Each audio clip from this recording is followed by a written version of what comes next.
All right, what's going on, guys? We're live. This is Sunday, October the 19th. I have a gentleman here, Mulatto Genesis. We have a few things to talk about. I can see in the chat already I have DC. I appreciate you being here, DC. Shout out to you.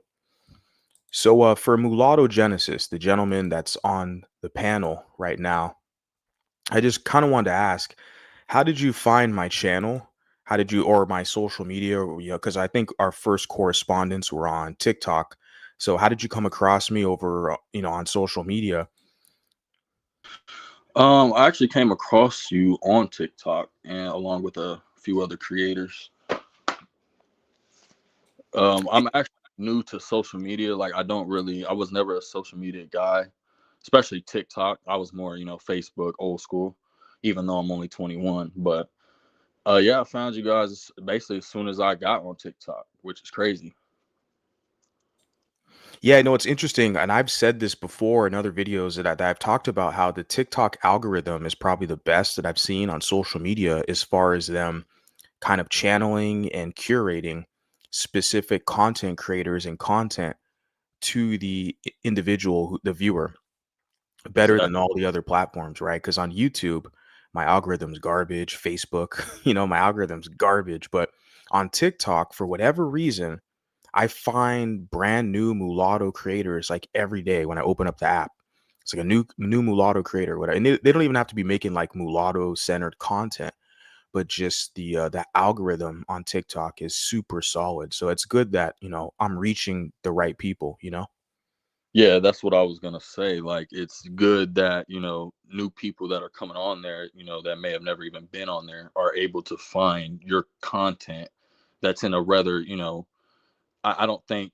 I think with when it comes to ethnogenesis and when it comes to identity stuff on TikTok, I think they push that a lot.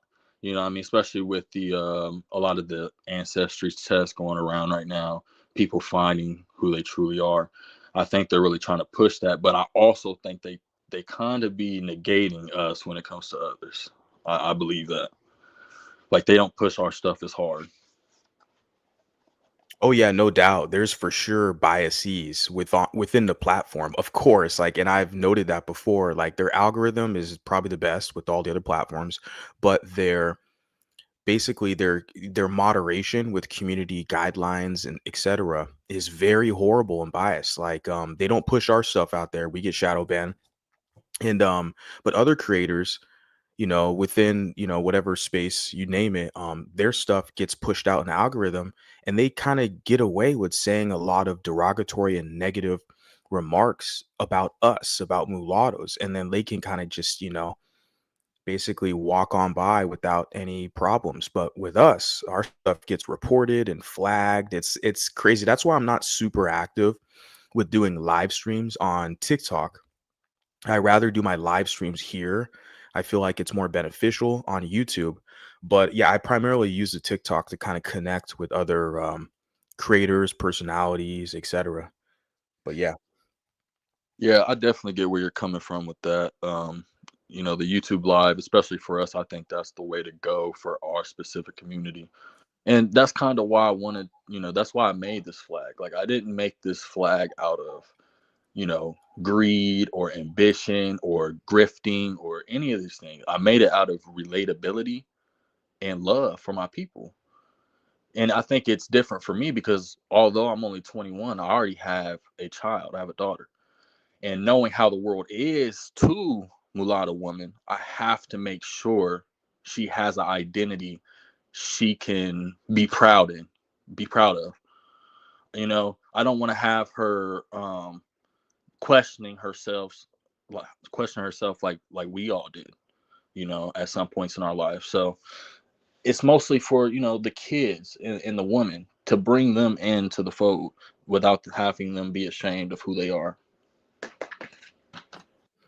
Yeah, definitely, man. That's super commendable. And I just want to say, like, you're way ahead of the curve in as far as for me. Like, I barely kind of, stumbled. I've always known I was mulatto or biracial was kind of the common language. I've always been quote unquote mixed race identified growing up. That's just how I was enculturated. But I didn't really I call it the epiphany moment when I was about 29, 30. then I realized, okay, I have to start connecting with people, developing some ideas, creating content, reaching out, etc. Like I have to kind of lean into this. This is my destiny. So for me, it wasn't until I was like 29, 30, and I'm in my mid 30s now. So it's like hearing you saying you're 21, that's like, wow, you're like way ahead. And I've always known that. That's kind of what my motivation was to kind of start doing this, because I already knew, the Gen Z, the generation, that's coming up after me, they're already going to start to develop this stuff and move forward, because you guys kind of don't have a choice. You guys see the environment you're in. It's very tribalistic, and they're pushing you guys and me as well, millennial, kind of, they're putting our backs against the wall. They're pushing us into a corner. And Yes, so naturally, yeah. yes, they're definitely pushing us into a corner, man. It really feels like they make us out to really be animals. Like when they say that mule analogy, they really look at us as that. They love to be offended for us, but yet they can call us that. How does that make sense? You know? I know. Yeah, it make friggin' sense. Yeah. Don't call yourself mulatto. That means mule. But then, like, whenever we have a disagreement with them, what's the first thing they call us? They call us dogs. They call us mutts. They call us mules. And like the first thing when we piss them off, they start throwing slurs. But when everything's all, fine and dandy, everyone's happy, we just call ourselves mulatto. Look, I'm proud of my European heritage, African European, I'm mulatto. All of a sudden, we're like, don't use that word. That word means mule. The hypocrisy is crazy, right? Yeah, and the true problem is they don't really do this with any other groups. They don't tell Yes. they don't be they're not offended for any other group of people when they use slurs. In fact, they kind of endorse it depending on if they're anti-black, white supremacist. It depends, right? So I completely agree, man.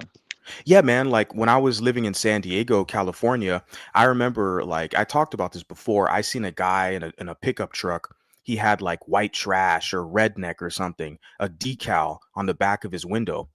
Nobody has a problem with that. See, white people, it's like they give them kind of the liberty to call themselves white trash and redneck or something. Like they take it with pride. Even I've seen a lot of Hispanic people use slurs that other people use towards them, but they use it as a kind of an endearment word for their own community. No one has a problem, Yeah, that's right? what I was Yeah. gonna say that they're, if you call a white person a slur, they don't care, right? They don't care. It's different for them, and I think that's a power dynamic thing as well. But no one's offended for them. No one's gonna be offended for them. Or like you said, Hispanic. No one's offended for them when they call themselves something or refer to themselves as something. It's true hypocrisy, man. Yeah, it's true hypocrisy. I've seen it a lot with like Hispanic communities. I'll say specifically Chicano or Mexican American, like where they've used slurs towards their own, and it's like, well, that's okay because that's their own group, right? But if you're an outsider and you say that to them, then they're going to be angry. But I will say with the white people, if I use slurs to them, they're not a happy camper. They see a guy like me, so I don't think they're not okay when they see a guy like me use slurs towards them. Uh, it just depends because I've been around. See, I guess I'm just a different type of person because, like, I don't know. I've always been able to maneuver in society. I don't know how, but I always have. I've always been looked at as Mexican, basically anything but black. They would say I'm mixed before they just said straight up, "You're black." That's what's up. And but that that brought some disadvantages for me, of course, in the black community. Hmm. Um, I kind of got off track there. No, you're good. I know what you're saying. Like, the disadvantages is not having representation or like backing or coverage. Like, they're not going to have your back. They're going to kick you out the tribe and throw you out there to the wolves, right? Well, yeah, and it's the fact that they I was just thinking about this earlier to myself and I'm like, it's funny. I didn't learn about the word mulatto until this year. But they knew this word all along and they didn't teach me it was offensive and Yeah. watch my back and to know, what I mean? It's crazy. Yeah. So time you knew this, but you didn't tell me. No, yeah, that's what it is. Like, there's like a secret agenda. Like, and I was talking to my name is Jay about this behind the scenes after our last stream a week ago, where it's like there is literally a concerted effort to co-opt, blackwash, and hijacked and hide mulatto history. because we see that within academia, within Wikipedia, in these scholarly articles in the online kind of Anglosphere. When it's English text in the English speaking world, they cover up all this mulatto history. So you have to look at the French text or the Spanish text to really find this, detailed, in print mulatto presence. In like we were talking about the whole Haitian mulatto presence, and it's like when they translate a lot of that stuff into English, they basically like cover up like 40% of the information there. Like they don't want us to know that there has been these historical battles and struggles with as far as mulatto and then white and black. Like they're really doing a number on us with academia, history, and covering this stuff up because they don't want us to know who we are. So, like you're saying, all the black people or the people in your environment where you're from, they knew the word mulatto, but nobody told you about it. Yeah, there's an agenda there. They don't want us to identify with the word because they know once we identify as mulatto, we take all the power back and we're on a new path, a new destiny, and we're going to move forward. Yeah, that's why I think it's really important to go global. Because, like you said, if you were just reading the English text, which I didn't know that, um, they hit. Of course, they never taught us this, and this is what I was saying earlier, where, like you said, we had no mixed representation. Most of the people growing up that were mixed, let's say a Frederick Douglass, for example, we just thought we're black. We didn't know they were mixed. Regardless of the history, that should be something that's said. I get it, with the whole community thing, and them going into the black community. I understand that, but at the end of the day, that's it doesn't dispute facts. I mean, it just doesn't. Yeah, biology and science is still biology and science. And it's funny because, in the TikTok space, it was probably yesterday, someone brought a reference about, or maybe it was earlier today, they talked about Frederick Douglass and someone else. I forgot the other person they referenced. I'm like, they always got to bring up someone, the Afrocentric from like 200 years ago. It's like, Yeah, talk about the mulattoes today, what yeah, they're dealing with. Because on TikTok, you see all these mulattoes who are telling you, hey, a lot of these blacks, they're racist, they're discriminating against me, right? But a lot of the Afrocentrics, it's like a confirmation bias. They just want to draw from the older mulattoes from 200 years ago, like post slavery. Like it's a different time then. But even then, you had mulattoes galvanizing, creating communities. So it's very interesting. And that history is really being erased. They try to paint us negatively, like blue vein society, brown paper bag. That's how the African American community demonizes us from identifying with what we are, mulatto. But then we look at the Brown Fellowship Society. You had mulatto organizations and groups who like for self-preservation, for destiny, belonging, protection. You had the mulatto Bend community in Louisiana. You've had these mulatto communities, and they don't the public is, often not aware of it. I wasn't until doing this kind of research, but the people paint us as like a privileged kind of utilitarian class, or that we're a part of an agenda. That's why I started getting into this kind of material, because people were pushing a lot of propaganda from like the Afrocentric side, saying that we're here to serve an agenda to replace black people, a lot of weird stuff. I was like, wait a second, we're real people, we're hardworking, we're heroic, we're loving people, and we have a history, we have a place in the society, and we got to speak up. The time is now. um I don't know if you want to add on that, but I did want to get into the flag. This is your flag, the design that you created. And I think when I first came across your page, I think like a couple weeks ago, um I saw on your TikTok you had this flag, and it definitely kind of caught my interest. The design is excellent. So I definitely I shared it on my stories or whatnot, or reposted it. And I was like, this is really cool, because I've seen a bunch of different flags that people have proposed the past couple years, like mulatto flags, etc. hmm And but this one to me is definitely like the best one that I've seen thus far. And this is kind of the one of the essential reasons I want to have this dialogue with you right now. Not only that, but the ethnogenesis, etc.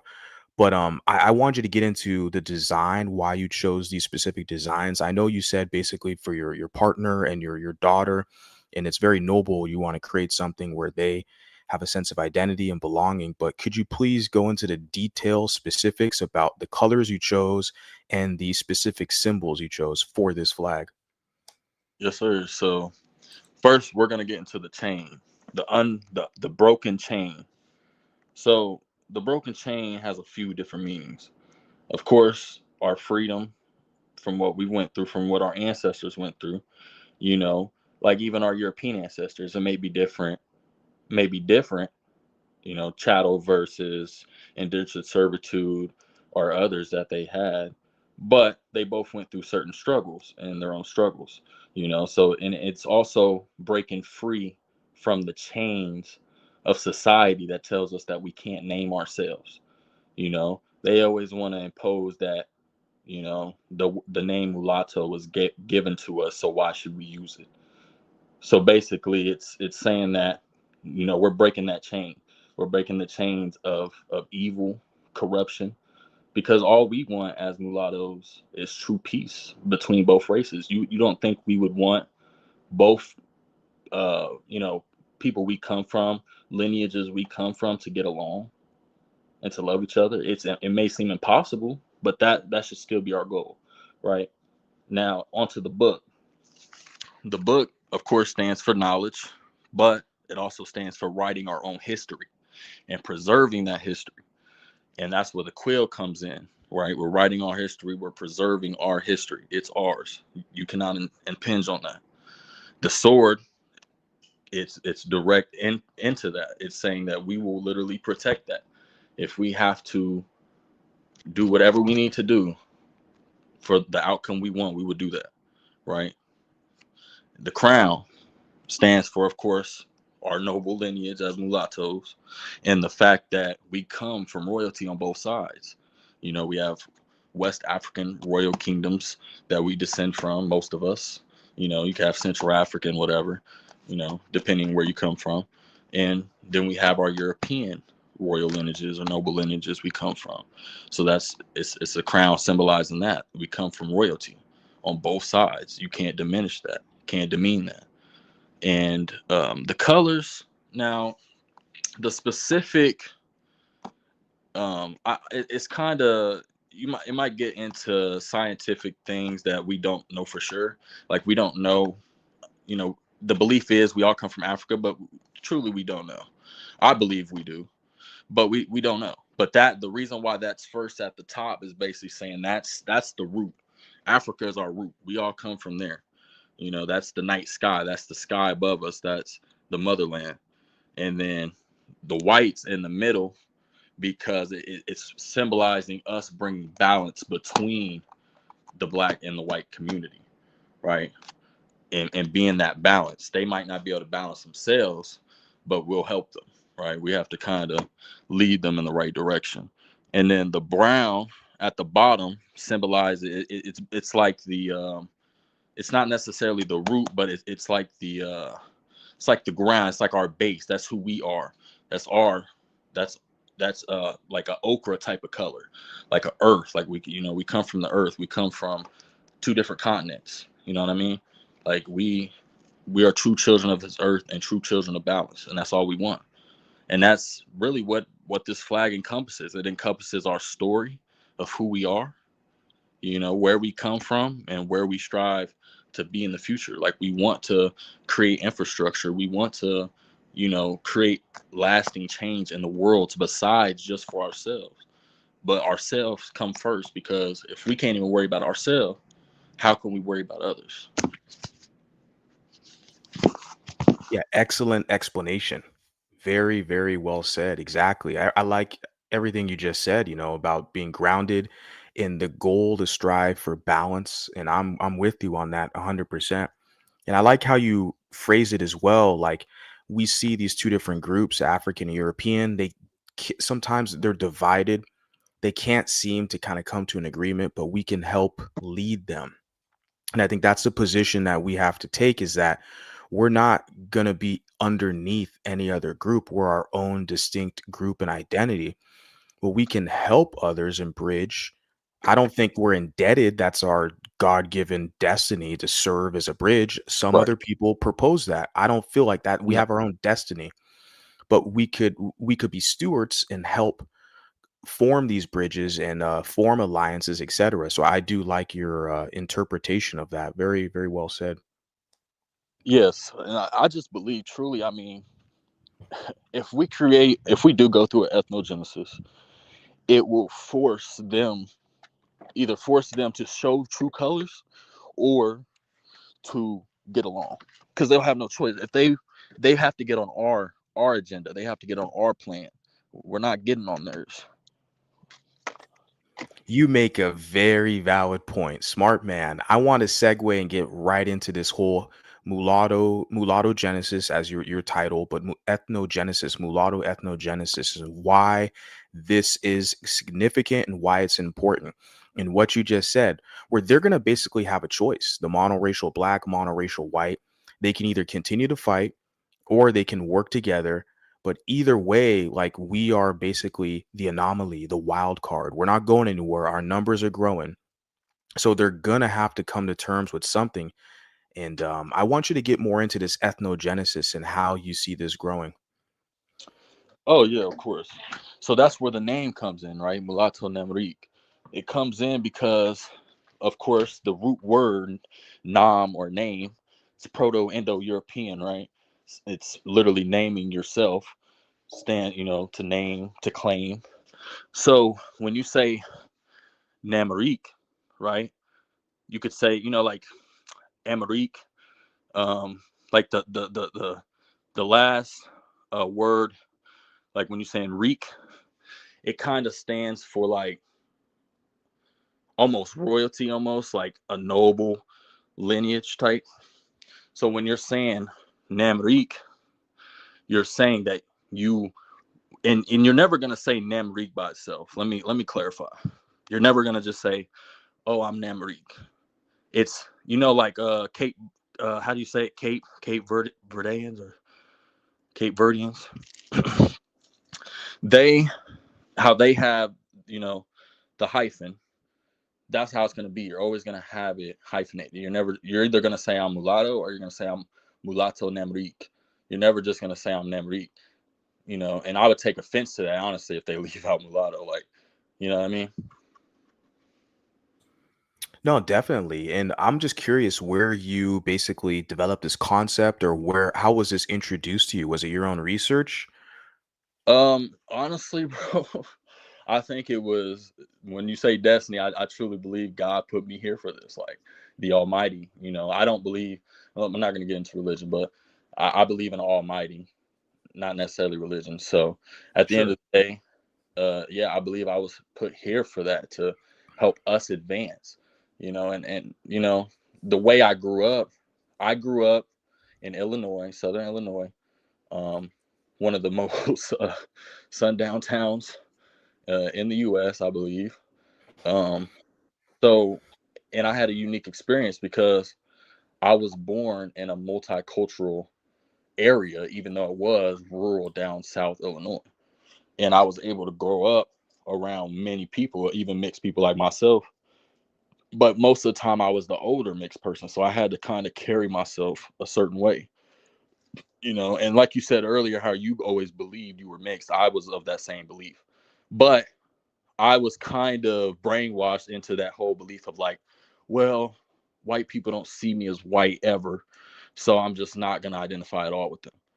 You know, that's kind of the point. But I had to get over that, and I had to, really think it through. And I'm like, man, why would I let anyone deny my heritage of what I come from, my DNA, regardless if they're more full than I am, if they have more DNA from that certain continent, who cares?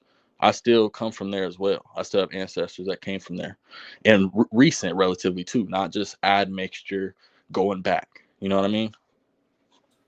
Oh, 100%. I agree with you. Yeah, it's a birthright. That's how I usually phrase it as well. Like, for us, it's a birthright. How are strangers and randos going to sit there and tell us, like, they can deny us? I saw a comment. It was over on X. It is a mulatto lady and some white guy, because she's kind of going viral, I guess, a little bit on X. Some white guy posted a comment like, "Oh, we need to deport you back to Nigeria," because she's half Nigerian, half Anglo British. And I responded to the guy's comment like, "No, she's mulatto.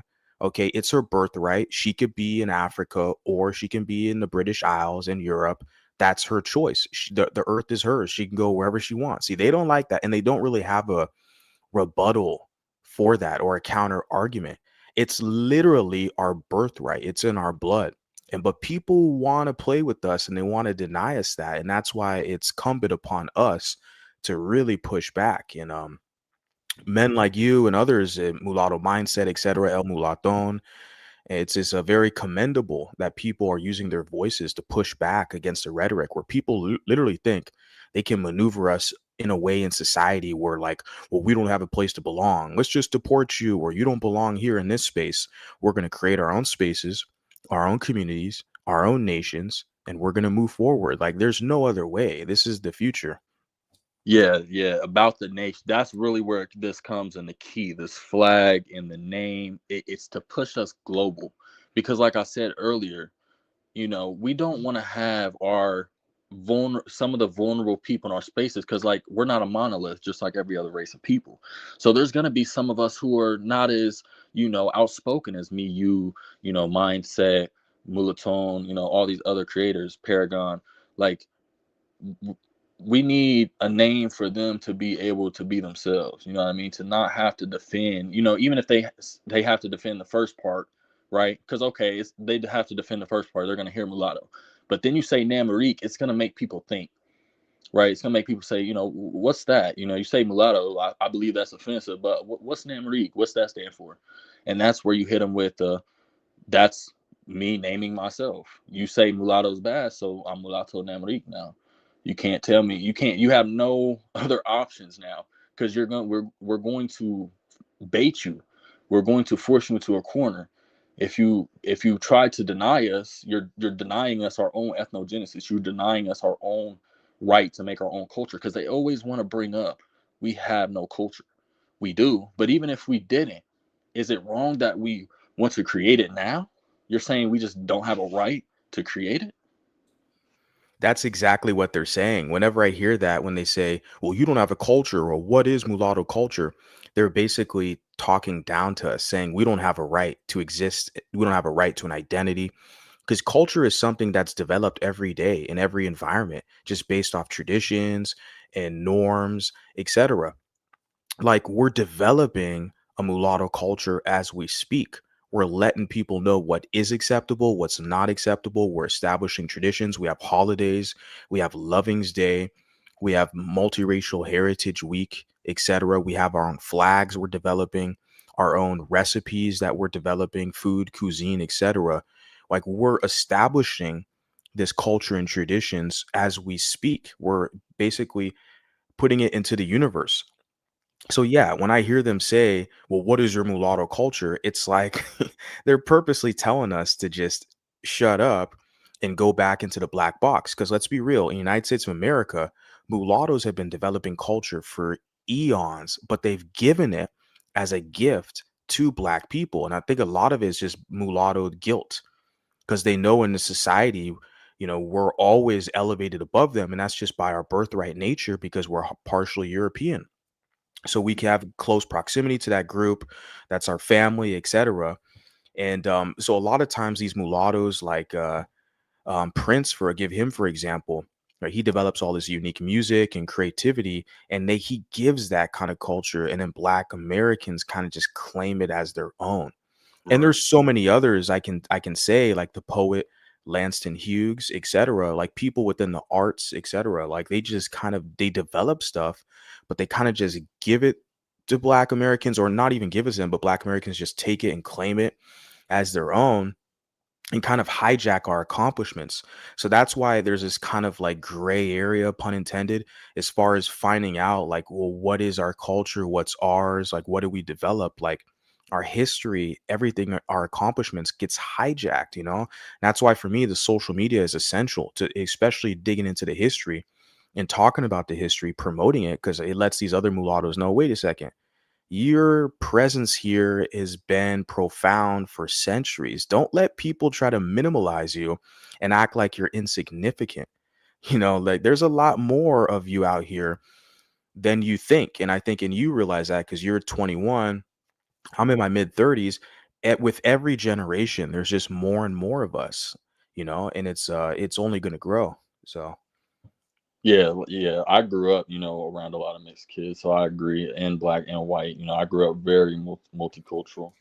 Um, and like I said, I mean, I even used to go to Mexican restaurants, and they would literally try to speak Spanish to me as a kid, and my mom would have to tell them like, "Oh no, he doesn't speak Spanish. Like he's not Mexican." You know what I mean? Because that's how ambiguous we are, and they want us to believe that we are them. mhm, Trying to destiny swap. They always talk about destiny swapping with right. other people, but they're trying to destiny swap with us, and I don't like that. I don't feel comfortable with that. Yeah, I don't appreciate it at all. Like they want to speak for us and say, "Well, the world's going to see you as black," which is a bold-faced fucking lie. Because I've been to West Africa, Ghana. It's an basically majority black nation, dark-skinned black African people, like 99%. Nobody over there is going to call me black. They'll literally call me white. So that right there, my firsthand knowledge experience, that African Americans are lying their ass off when they tell you, as a biracial person, the world's going to see you as black. It's a bold-faced lie. Even in the United States, like you said, you'll have Mexican people who will talk to you in Spanish. They think you're probably like Dominican or Puerto Rican. You're from a Spanish-speaking Latin American country. I've had that experience as well. I'm from California, so there's a lot of Chicanos and Mexican Americans and just people around the whole planet who've immigrated, live in California. So I've had plenty examples of people just walking up to me talking in Spanish. A lot of people think I'm Brazilian or Puerto Rican, and that ambiguity is something they can't relate to. Like I got a speeding ticket once, and this was a white cop. This is over a decade ago. It was a white cop, and he wrote on the ticket Hispanic as far as my race. And I used that as evidence to get out of the ticket. Yes, I was speeding. Okay. I was in a new area. I didn't even look at the signs, the speeding signs. I got pulled over. He wrote me a ticket, but I went to court and I contested the ticket and I got out of it because I wrote it's called like a declaration of something. And I basically wrote an essay and said, that I don't feel like it's justified. I should pay this ticket. And just based off the faulty kind of reporting of the officer, he put Hispanic on my ticket. It's like, I'm Right. not Hispanic, so just by the officer's kind of sloppy nature of miscategorizing me, I got out of the speeding ticket. So that's what I'm saying. Like a lot of African Americans lie their ass off trying to speak for us. As you said, destiny swap. They want to talk about our experiences. I hate that lie. Well, the world's going to see you as black. It's bullshit. We're not the same as them. We don't look the same. Genetically, we're not as biology. We're not the same. But the fact that they try to speak for us, it's so important we have mulatto voices who push back because it's going to make it to where they have to kind of change it up and they have to redirect their energy and their kind of self-hate in a different direction. They can't use us as a punching bag for much longer. The more these mulattoes develop confidence, like they're going to have to kind of switch it up. Yeah, I think we've already been seeing that. Like they can't. I've joined a lot of your guys' lives, and they have no debate. They have no debate in them. They have no. It almost seems as if they just have no intelligence to be seen because it's like the things that they say, and then they contradict themselves a lot as well. And I catch that because I'm a very observant person. Like I said, I was watching you, mindset, and all of you guys before I even got like started making videos. Like I said, I just got on TikTok, so I was already privy. But you want to know what set me off, right, and made me come to the realization that I needed to make this flag and that we needed to go through an ethnogenesis. It's not a simple um, declaration of wanting to. We have to.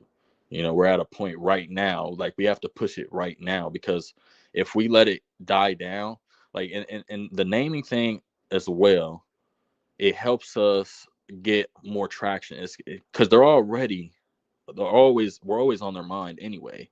So imagine we do our own thing. They're going through their own thing right now with the Solani, and I'll get into that. But we can capitalize right now. And the reason why I really made this is because I felt a certain type of way when I seen all these creators saying, um, you can't, if you're biracial, you can't be half Solani. Because I was proud of my Black American heritage. So I'm like, I found that very hurtful. I'm like, well, damn.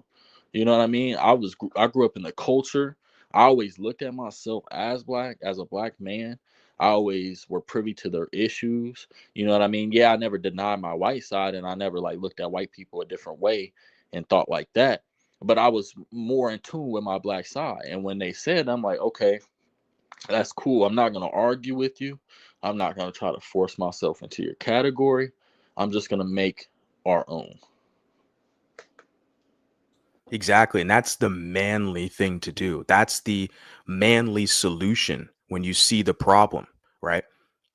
This is it. And like for some of these guys, they still think they can kind of dance around the issue or kind of cape a little harder. And especially see it on TikTok. Some of these panels, these guys, it's funny because once they see me jump up there, they don't really want to debate. I don't know. For some reason, I don't get too many takers.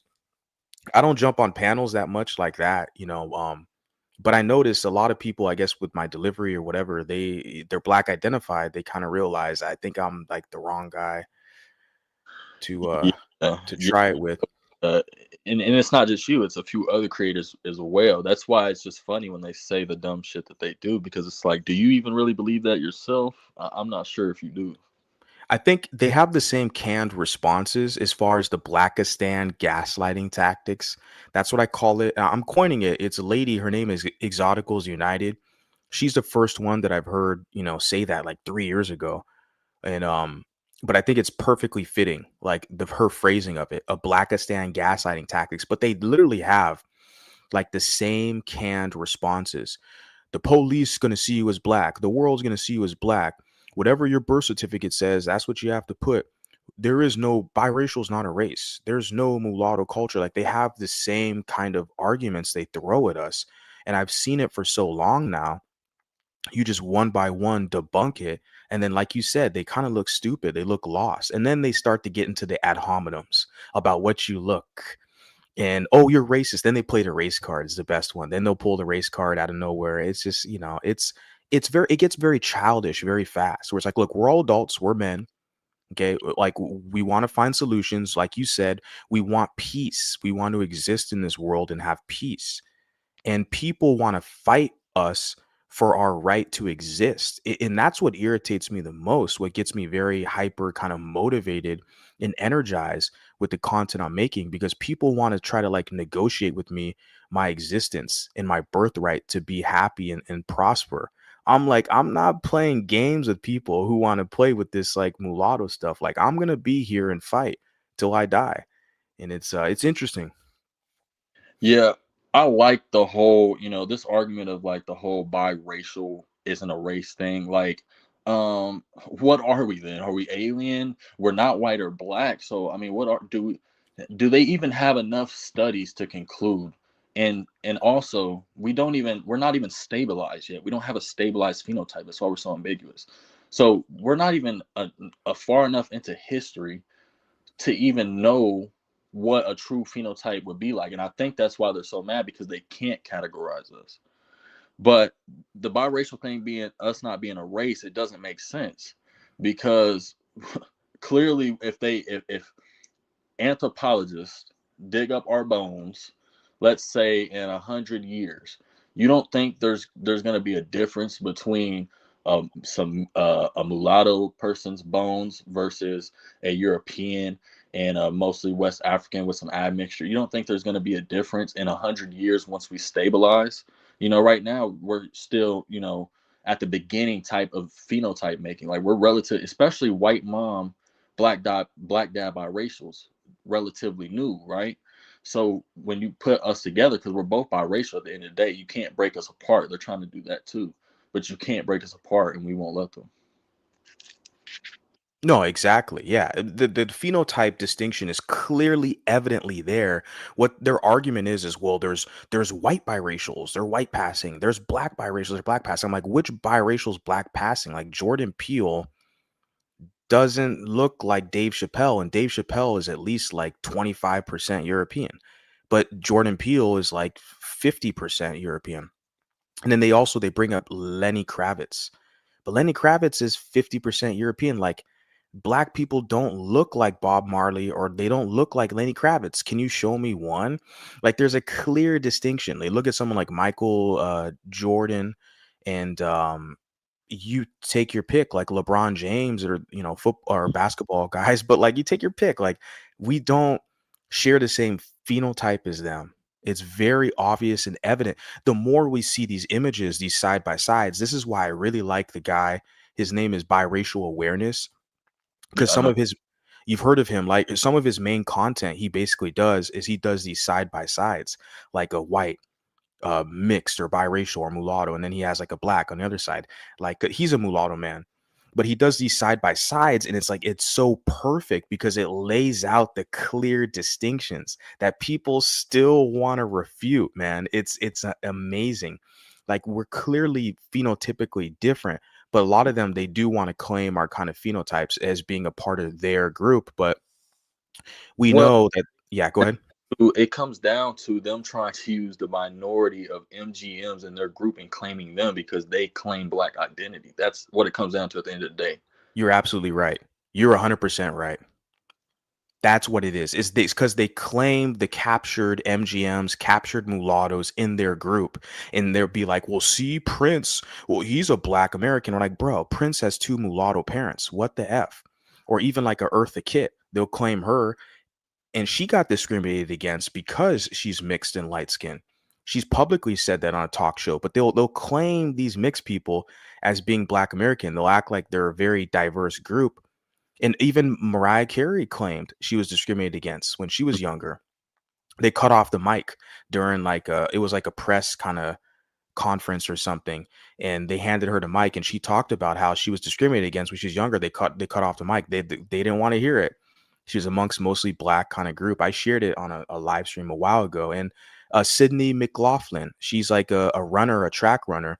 She talked about that. I did a live stream a while ago where people were discriminating against her, saying she only got where she's at because she's light skinned. She's like one of the fastest women on the planet, mulatto. Hmm. So yeah, but she's biracial. But the thing is, yeah, they claim these captured MGMs and captured mulattoes, the older class. Let's be honest, and they claim that phenotype. What you said is profound. I appreciate you saying that. You're right. Yeah, bro, for sure. Um, I just wanted to get into something else as well. Like when they, because I'm specifically, I'm gonna lay this out there. I'm a white mom, black dad, biracial, and I really do not like how they are trying to group all white mom biracial in a box. I get that there is going to be some racist white moms out there, of course, but you act like it's not the same on the other side. They're not going to be racist, but they could be anti-black. They could be colorist, and you can't really use the fact that their marriages do better interracially with black women, white men as an argument as to why. Because at the end of the day, it's not the white woman's fault, even then. So again, it comes down to the black community and them needing to fix their issues. Our ancestors would be ashamed right now, and I hate that for them. Yeah, divisiveness. And I've said it before. The same weapons and devices that were put on them to splinter their group, right? Even we can take for slavery, for example, where like they would take the slave child and they would auction it off to a different family or owner. They'd split up families right that way, right? The Hmm. same type of devices that were used on them, putting the women against the men in the gender war, they're trying to push that onto us, like the SYSBM, the Save Yourself Black men, and then the divester Black females. They're both having that gender war. They're trying to use us as proxies to destabilize us Oh yeah, we because noticed yeah. earlier. Yeah, well, I just wanted to add because like what you were saying there, like Michi X, right? She's like a content creator, and she's Oh, one of the most pro-black personalities that I've seen on YouTube, and she's mulatto, but her father is white, and she's publicly said her father was calling her like slurs and stuff before. So it's like that right there, that's just one example. I mean, there's others, but it's just like you can't say that like they don't come from a household where there's not racism. Like because they do, a lot of people do try to overgeneralize, and it's mainly Black Americans speaking on, mulatto issues. They try Hmm. to overgeneralize and act like all of our parents are like, or white moms specifically are like racist, Yeah. or that they taught us racism or something like that. It's like they're trying to basically destabilize us because they know in the United States, the majority of the biracial configuration have white moms today. In the past, it was the other way around. And Well, and so, yeah, because go most ahead. of us claim black, so how are you gonna talk Exactly. against us? But yet we're claiming your identity, helping your numbers, helping you out, fighting for your rights, helping speak out against what's going on in the world for you. Yeah. When yeah, we get certain privileges. I'm not gonna. We're not definitely not nowhere near the top of the food chain, but we do get privileges that they don't get. Oh, yeah, inheritance. Oh, yeah, man. Yeah. And it's They just like I don't understand. Yeah, nah, it's just because it's their kinda diversion tactic, man. It's what it is, like, they want to sabotage us because they know, like, what do they expect? They pushed us out. Like you said, most of us have been Black identified at one point. We sympathize with them. It's nothing new to us. The mulattoes that are on this channel, that follow me on social media, they're involved in this discussion. It's nothing new to us. All of us, pretty much, we've at one point in our life, we're more so Black identified. We sympathize with them, identified with them. But like, what do they expect is going to happen? They kind of push us out. They made us feel othered, and we're adults here. We're just like, okay, well, F it. Let's go kind of do our own thing. And we see that it's working out. We see that we're finding each other. We have a support system. We're surrounded by people who understand. They've been there. So once we have that feeling, there's no going back. We're not going to go back to an environment where if we have a disagreement, they're going to kick us out and tell us, you're not like us. It's just it's a new day. Yeah. Yeah, and like I like how they try to use the fact of us growing up in proximity to whiteness, of us, talking a certain way, behaving a certain way, as like a negative of us. Like we can't still be black and be like that. And like I've most of the discrimination I've had, like I said, growing up in Southern Illinois, but my dad's family's from St. Louis area. I used to go down to St. Louis over summers with my black grandma, my black uncle. I used to hang out with my uncle. He's my uncle, but he's not too many years older than me, right?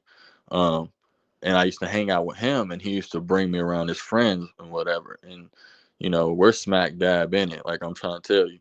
So but they never looked at me as one of them, and I could feel it.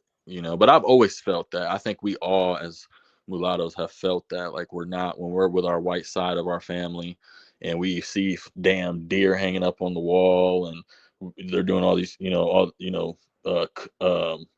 like just all the certain things we do on our white side, and then we go to our black side, do certain things like all white parties or whatever.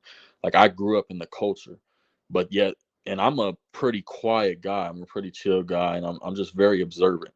I'm not going to speak out. I'm not going to try to be in the limelight. When I need to speak, I'll get my point across, but I'm going to let people do what they need to do. I'm not going to try to steal the light from anyone. But yet they would always single me out, like, and especially like I was saying in St. Louis, they would just make little snark comments, little backhanded comments, like just calling me names like Pablo or Pedro or just crazy shit like that. You know what I mean? So from there, and it just built up, built up. It's like would forget about that they would do that, but then it built up so much where I'm like, man, I can't continue to consider myself one of them. I just can't.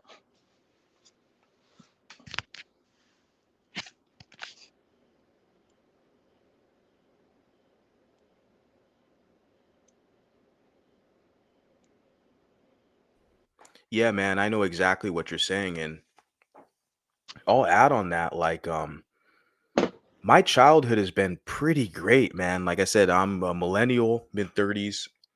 I'm from Anaheim, California, so it's a suburb outside Los Angeles, and my black family is from Los Angeles, and well, they're originally from Oklahoma, but they moved to Los Angeles because of the whole Black Wall Street race riots thing. They immigrated to Los Angeles. A lot of people did, And I don't know. My childhood was really good. I don't know. Like it seemed like I was able to get along with everyone, like my neighbors and white or either Filipino or Vietnamese, whatever in the community I grew up in.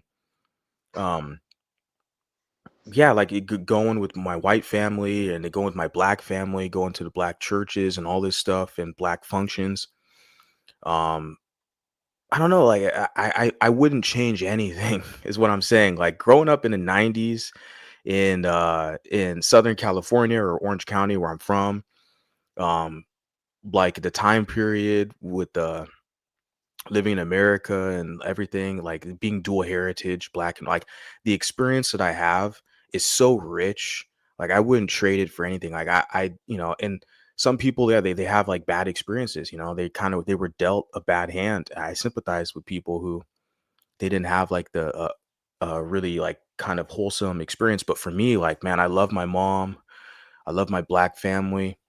And it's just, I just wouldn't trade it. I had a good experience, but yeah, being an adult, navigating this society, moving around a bit, I started to realize like, the tribal thing is real. Like, and there were some things that I wasn't taught, by either parent, white or Mm. black, and that's the thing. Like, if you're biracial, a lot of times your parents will tell you, oh, just be a good person and race doesn't matter, just work hard. But we come to find out, well, the societies we're in, they're becoming increasingly tribalistic. So where is the mulatto tribe? Like, where do you fit into all this? Because people are basically, they have the gate up. They're circling the wagons. And yeah, you have family and friends and all that. We have that. It's just we realize a lot of times we're kind of thrown out there without representation, a defense mechanism, and a think tank. How are we going to strategize? Who's our support system? How can we need to compare notes and need to basically look at the forecast. Okay, what do we see? What's going on? How can we strategically navigate and prepare for what we see is about to happen?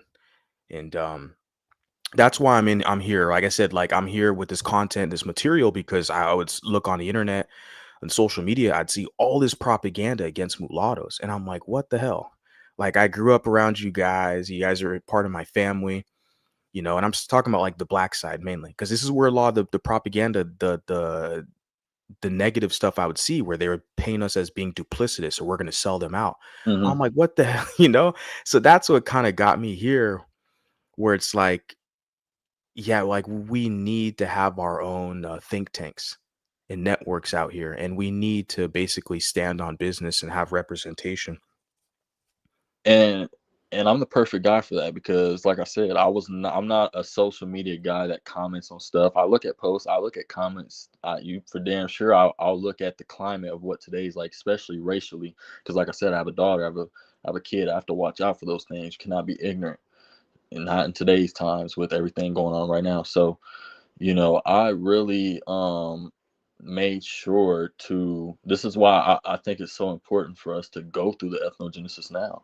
Because like you said, they basically look at us as cannon fodder for either side, like, oh, we're just gonna use them, you know, we can use them for our agendas. But like I said, no, they gotta get under our agenda because we are the ones that truly want peace. All they want is violence against each other, dominance, supremacy. We the one that truly want balance between both. And if you can't get on with that, then I automatically look at you wrong. I don't look at you as right in the head. Yeah, I agree with you. You're absolutely right. Like what we see with both of them, the extreme sides, the Anglo or Bantu, they want supremacy and power and dominance over the other. They're back and forth games. And you see that clearly with the whole, I think the guy's name's Austin McClef or something. It was out there in Texas. It was a high school, two high school kids. One of them like stabbed the other.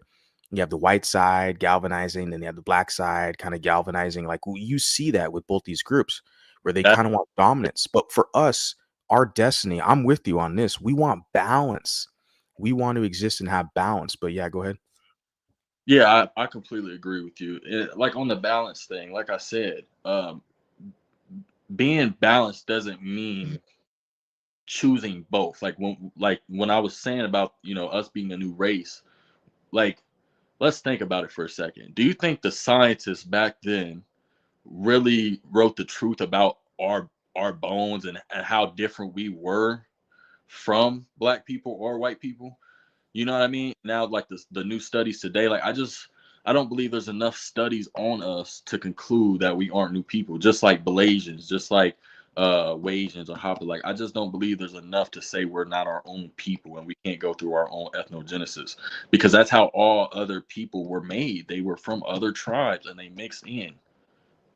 So I don't understand. Precisely. Yeah, precisely. Like what we consider to be white today, these are amalgamation of tribes that were, Romans, Anglo-Saxons, Celts, etc., and they developed something new. But we need our own scientists. That's the key thing is we need to promote our intellects and our academics. We need to get into that position. And this is the thing, like, because a lot of times you have these astute adept mulattoes, but they give all their expertise and all their knowledge base and experience to serve as a utilitarian for another group, and like, but we need it for them to have their own destiny to like, why don't you help us, the collective? We're out here. We're looking for you. We're here. I'm doing my job in the small corner of the internet. But yeah, I'm always going to look to promote these mulattoes who are in the sciences, et cetera, and arts, and to promote us and represent us. But yeah, we need these studies. We need this hard data. Mhm. Like you said, like, yeah, And that's why it's important to go global. You know, that's why it's important for us to have a formal name. Yes, we will still be mulatto, but we have to be able to have the masses.